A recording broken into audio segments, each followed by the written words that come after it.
دا ټرمپ نه چې دی ایران ذهني مریض جوړ کړی دی. تاسو به د هغه بیانونه چې دي دا به اورئ چې قسمه قسم بیانونه د هغه راځي. اوس نوی بیان چې دی دا راغلی دی، تاسو به اورېدلي وي چې 48 ګنټې ټایم چې دی هغه ایران له ورکړی دی.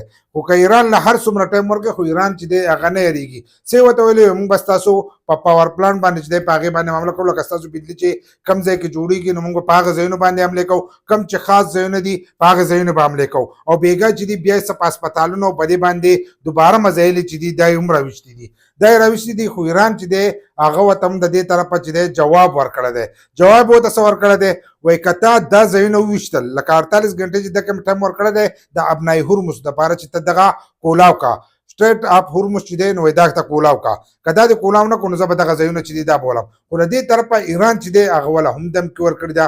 دمکي څه ورکړې چې هغه به عملي کار چې دی دا به هم کوي. هغه وایي که تا دغه مزایل راوویشتل او زموږ دغه ځایونه تا وویشتل نو موږ په عربو کې چې کوم ځایونه دي هغه به ولو، د تیل د ګیس او د اوبو.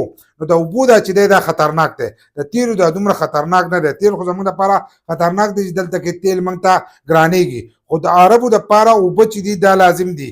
که د اوبو یو پلانټ هلته وویشتی شو نو هلته کې به د اوبو قلت چې دی دا به راځي، ځکه چې هلته کې داسې قدرتي اوبه نشته لکه څنګه چې زموږ په دې ملکونو کې قدرتي اوبه دي او دا دغه کېږي، ځکه هغوی د سمندر اوبه چې دي دا صفا کوي. نو چې د سمندر اوبه صفا کوي او دغه پلانټونه وله هغه وویشتل، ایران وله وویشتل، نو دا داسې نه دي چې دا په ټایم باندې دوباره جوړ شي. په دې کې چې دی وخت تېرېږي، نو چې وخت تېرېږي نو په دغه ملکونو کې چې دی د اوبو کمی چې دی دا به راځي او خلک چې دی هغه به هلته کې خرابېږي. نو ایران چې دی هغه وله هم د دې طرفه دغه دمکي ورکړي دی. وایي که تا زمونږ دغه بدلې دا ځایونه یا نقصان سره ورسوو نو موږ په عربو کې را کوم ملکونه چې دی ولې لکه سعودي عرب شو، دغه شان دوبۍ شوه، کویت شو، قطر شو، بحرین شو، دا ملکونه چې دي نو په دې کې به موږ هم د اوبو هم د تیلو دا کم ځایونه چې دي دغه ځایونه به ولو او موږ به دغه ملکونو له چې دی نقصان ورکړو. ډایرکټ خو امریکې ته چې دی د ده مزایل نه وررسي خو هغه به ولي. دغه شانتې په اسرائیلو کې چې دی د هغو به هم خاص ځایونه چې دي دا به ولې نو هغه چې دغه ملکونو له به زه نقصان ورکوم